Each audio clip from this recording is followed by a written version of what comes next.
Good evening. To celebrate Martyn's 60th birthday, I thought I would do a little bit of a different tutorial tonight.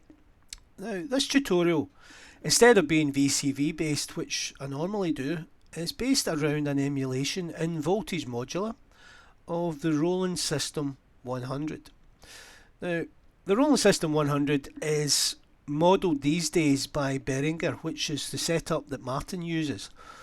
And I've tried to make this as close as I can get to the kind of thing he's using. There are a few extra modules down below that I need because they're not especially present in the System 100. But I'll try to explain the patch as I go. I'll let you see what the patch looks like with its cables. Right, as you can see, it's quite a jumble. But to be honest, as in all modular setups, there's a lot less going on than you might think, and a lot of it is extremely easy to describe, hopefully. Well, first of all, what's happening here is we have a sequencer. Now this sequencer is labelled pitch and mod sequence. Now the pitch is pretty obvious. The pitch is going to this 8x1 sequential switch.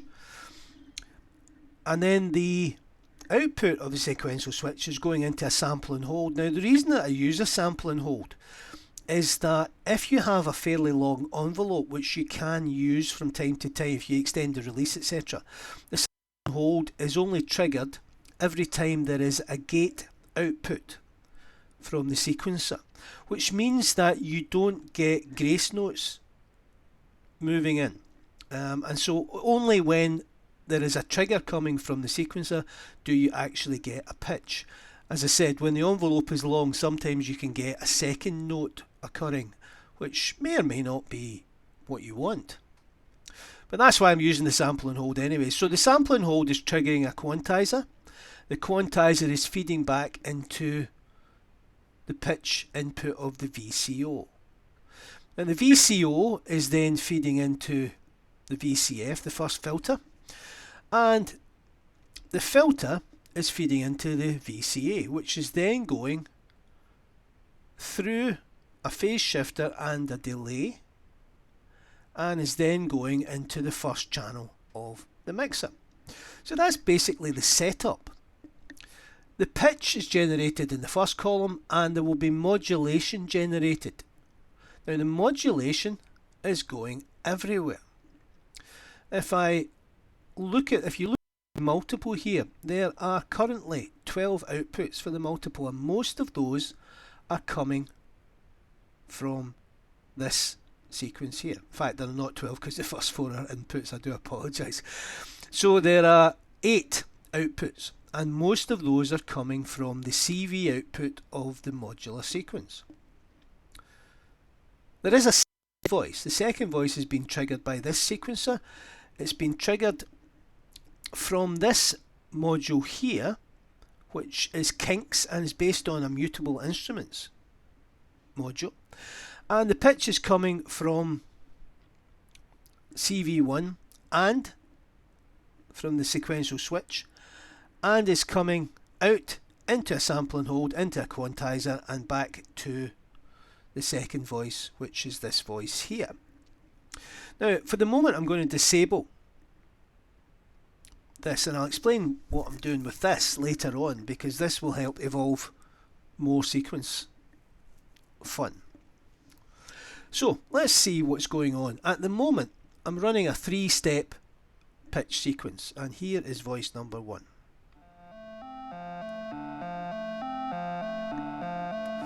Now there's a slight problem with this emulation of the S100 sequencer, and that is from time to time it throws in an extra note.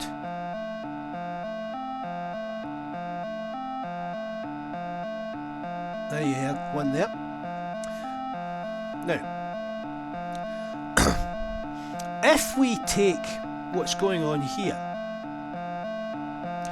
and I start to introduce modulation sequence, the first thing I'm going to do is I'm going to modulate the pulse width of the square wave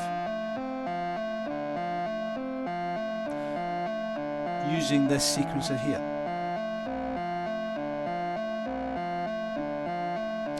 I'm now going to modulate. Turn the cutoff back up and pull the resonance down in the filter. I'm now going to modulate the filter.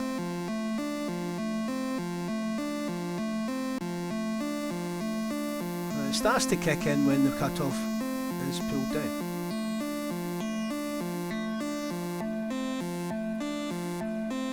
Now there are only 3 steps here because the pitch and the mod sequence have to run on the same step number. So I'll take it up to 5 steps. And you can hear how the sound is evolving. Now I've also got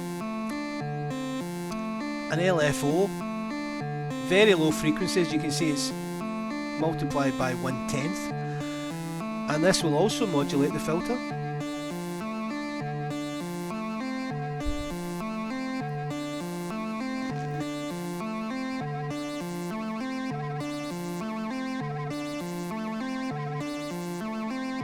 It gives that a nice twist.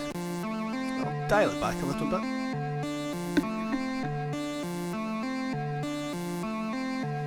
Now the other thing we can do at this point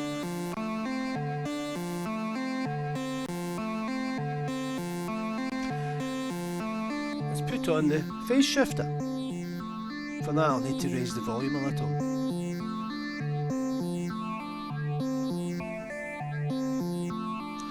And strangely enough, that is also being modulated from this sequencer up here, as well as from this LFO and this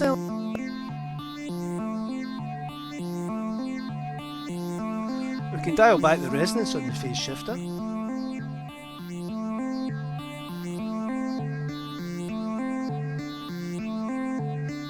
So, at the moment, we are kind of stuck with this 5-note sequence, with the occasional other note thrown in. But my old friend, the Bernoulli gate, had to make an appearance, and what the Bernoulli gate is going to do is it's going to bring in a random reset. Now, the reset is clocked. I'll pull down the clock a bit so that you notice it a bit more obviously.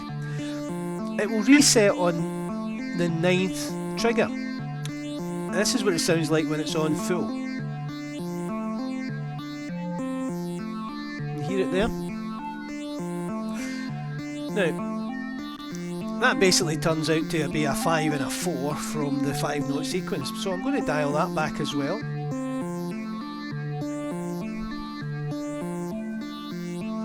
And you hear from time to time that it will set this sequencer, so it also it's the modulation sequencer at that point. I'm going to push it back up to 13 again. One thing I've noticed when working with modular is that prime numbers are extremely useful for generating interesting sequences. So I'm playing 5 and occasionally resetting it on the 13th step. Now, what else is going on? Well,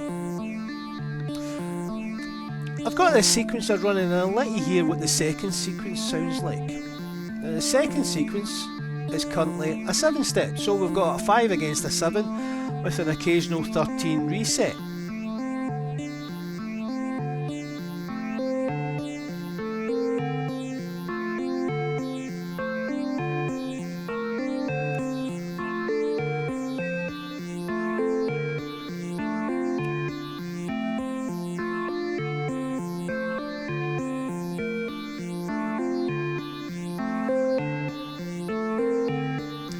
VCO here, the second VCO, has been sent to this filter here, which is different from the Roland 100, but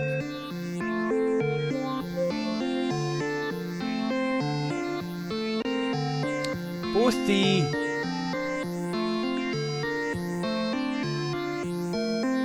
frequency and the resonance are being modulated. The frequency by the inverse of this sequence. So I'm going to change that.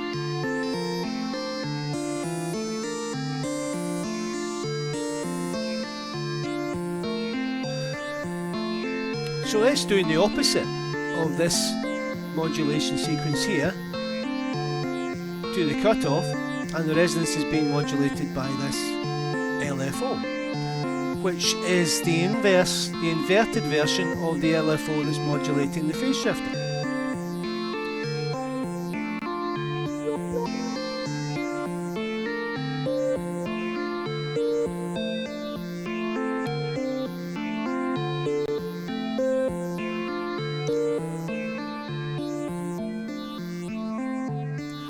So anyway,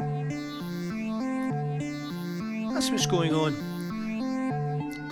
and we're now going to look at bringing in a sequential switch. In fact, before I do that, I'll tell you what I'll do. I'll come down to this quantizer, because it'll be easier to do this while the sequence is pretty simple. Now this quantizer is interesting because it has excuse me, it has an offset CV.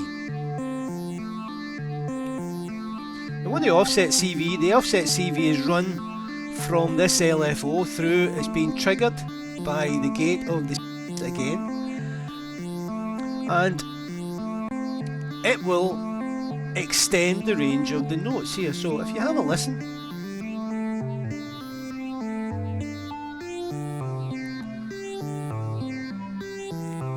and by moving it only slightly,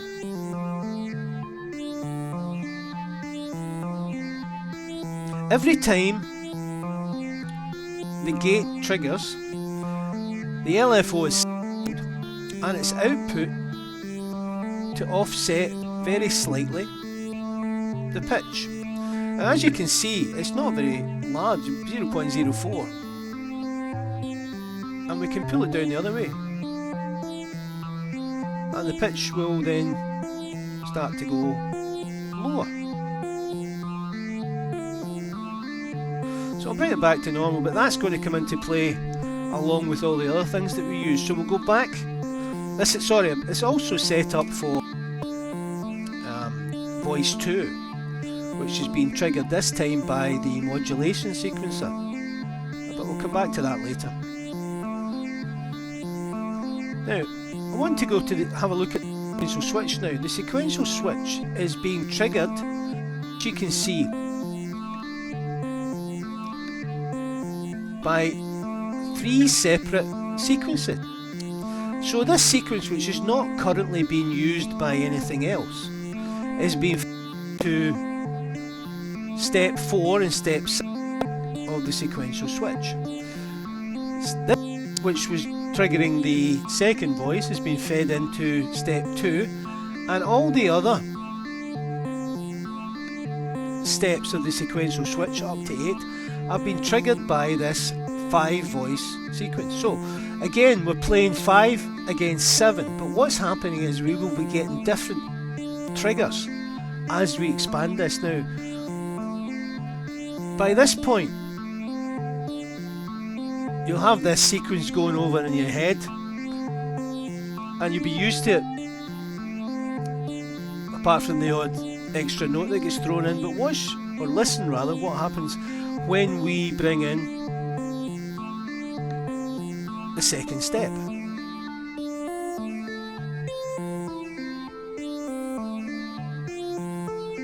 And all that's happening now is that most of the pitches are coming from the original. In fact, half of the pitches are coming from the original. I'm not thinking that one through, sorry.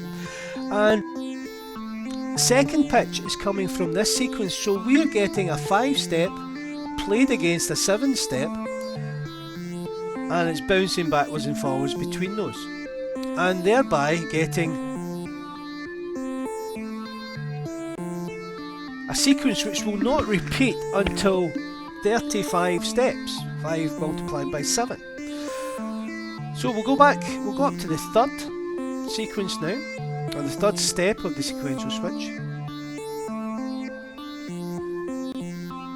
And what's happening here is that steps 1 and 3 are being triggered by the 5-step sequence, whereas step 2 is being triggered by the 7-step sequence. Now, to improve that, or improve the evolution even further, if we fourth step, the 4th step is being triggered, as will the 7th be, by the sequence that we haven't heard yet. So I'll introduce that.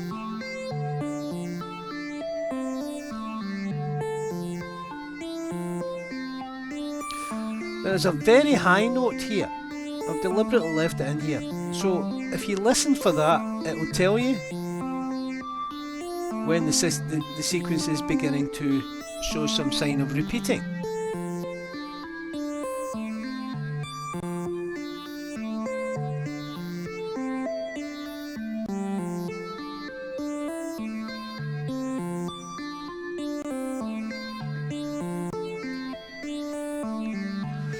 And if we then increase all the way up to 8,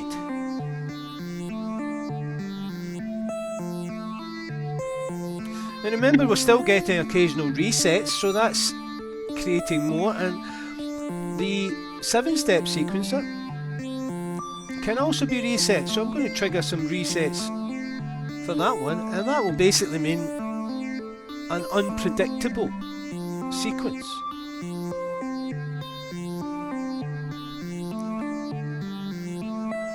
I'll bring in the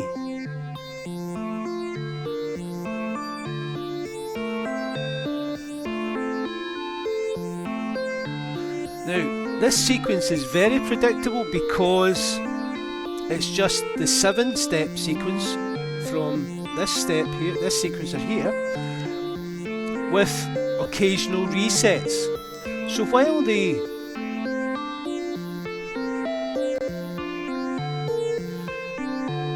original voice is now evolving away, we have a fairly repetitive sequence to listen to from here. And if we then start to introduce the offset modulation,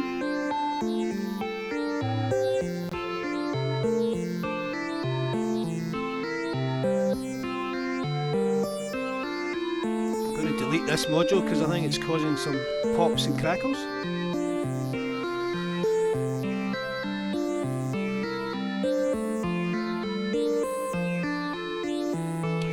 Now I've also fed voice 1 into a delay, which is passing through the second filter, and that second filter has been high with the level being, the cutoff level being modulated. So I'll bring it in.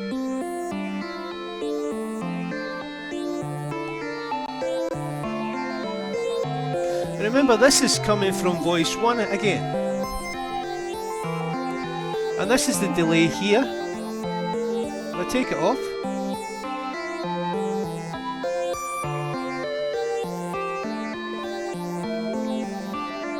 to my ears it adds a lovely shimmer.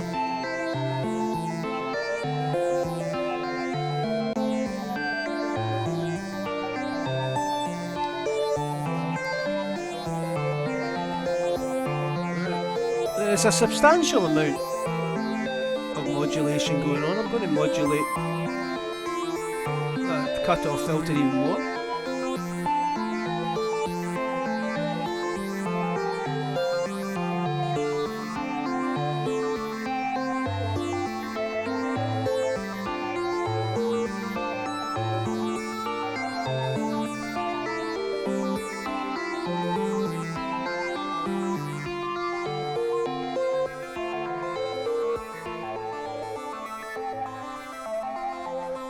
And there's what the delay effect sounds like on its own. So I'll take that out. Now, I'm going to reset things. I'll bring the offset level back down for the quantizer so we're getting exactly what we expect from the notes. It's a bit fiddly. I've got to get it to 0. It goes to -0, which is in mathematics is not actually a concept. And this one down again. And I'm going to bring the sequential step switch back to 1 because I want to talk again about this module here, kinks. And what this module does, it's very clever. It allows you to input 2 sequences and then to extract the maximum or the minimum pitch and send them to a voice. So at the moment I'm just sending the maximum to pitch voice number 2. Now this is what sequence number 2 sounds like as it stands. And I'm going to pull down the resets again as well. So basically that's the 7-step sequence coming from channel 1. Now, the next thing I'm going to do is I'm going to take output from the sequential switch, which is currently set at 1, which means it's playing channel 1 of this sequence here. And I'm going to connect that to input B, and what will start to happen now is that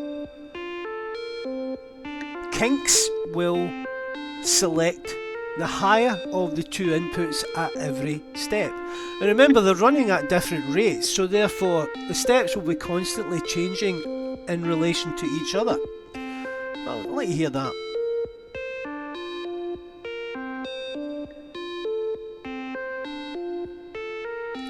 And what I'll do is I'll turn up, there you go, very high pitch. Will always be played because it's higher than anything in that particular sequencer. Now I can do the reverse and it will play the lower of the 2 pitches. So I'm going to take this pitch back to where it was. So simply by switching between them you get 2 related but entirely different, and if we had another voice we could be running 2 related but different sequences simply from that. But what I want to do is to bring in the sequential switch again and to start increasing its number of steps, because if you remember, the sequential switch is fed from all 3 pitch sequences. So I'll take it up to 2.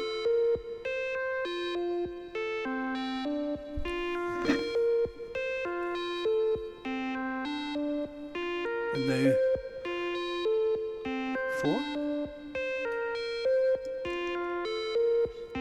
So what it's doing now, if you remember, it's taking the channel 1 7-step sequence, and it's now feeding in the pitches from all 3 sequences and lifting the higher of the pitches at any given step. And we put that into the minimum.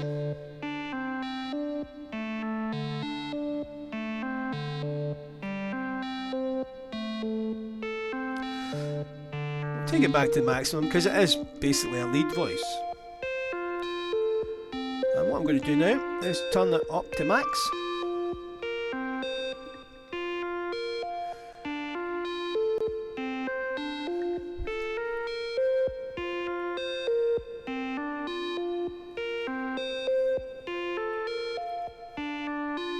And if I bring back in voice 1.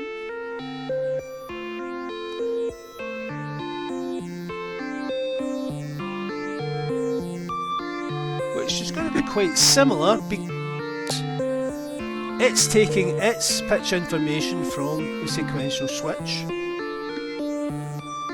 So there will be overlap. If we take this to the minimum.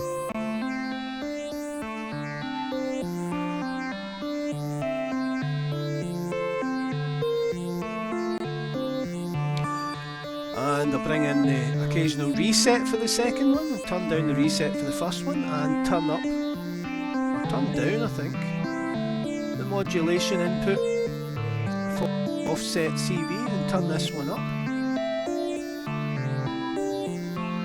And then just to round off the patch, bring the delay back in.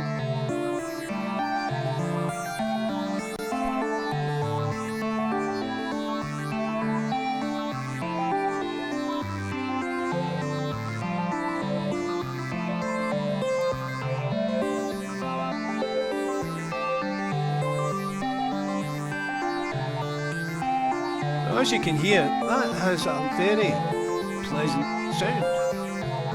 One which you could allow to drift on in the background for some considerable time.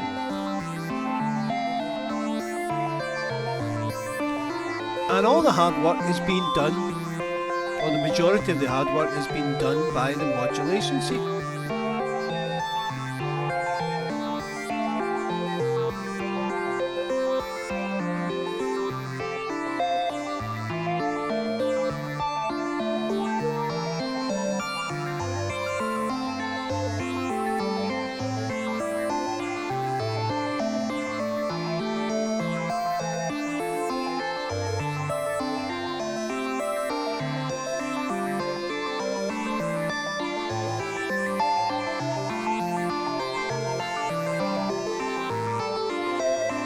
So there you go.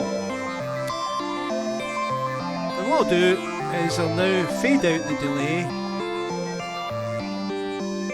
and bring everything back to its original level. So we'll start with the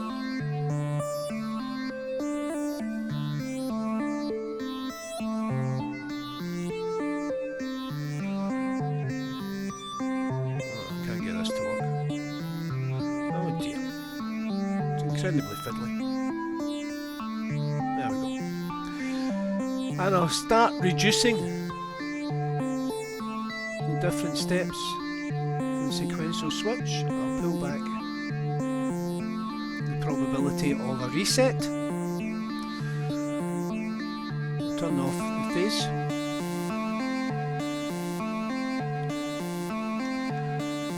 I'll dial down the LFO. Modulation sequence for the cutoff. Pull the resonance back down, and finally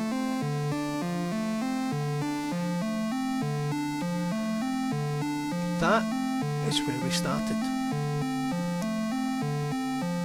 So this little system has an enormous potential.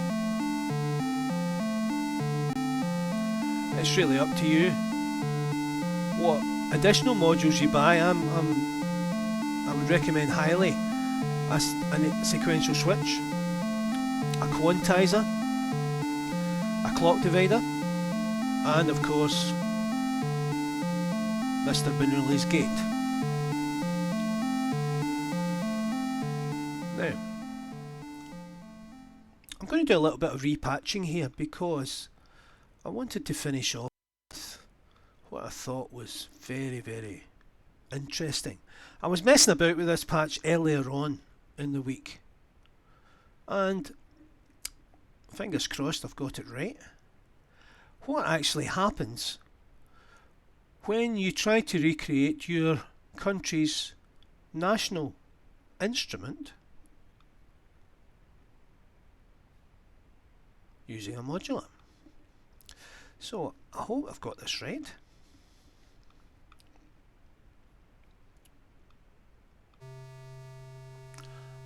I have, I think, for the first voice anyway. I'm going to turn it down, or perhaps I'll leave it.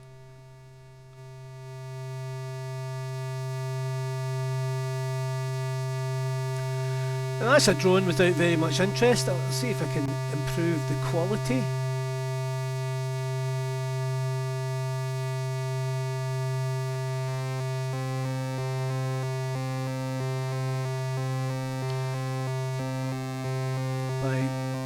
Increasing the pitch pulse width modulation.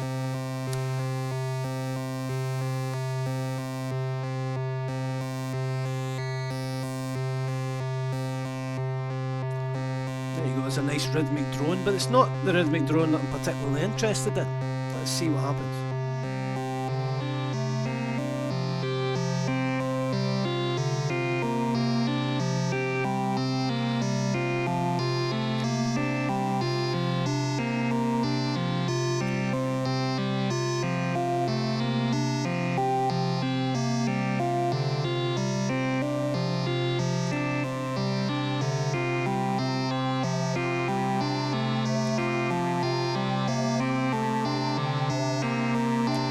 Out in Scotland there's a wonderful lament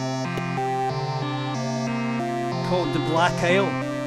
It's beautiful, particularly when it's played on the pipes. So, as a little offering to Martyn on the occasion of his 60th birthday, I think I'll call this the Black Country. Have a good one, Martyn, and I hope you all enjoyed this. Fingers crossed I'll be back sometime soon with another little performance.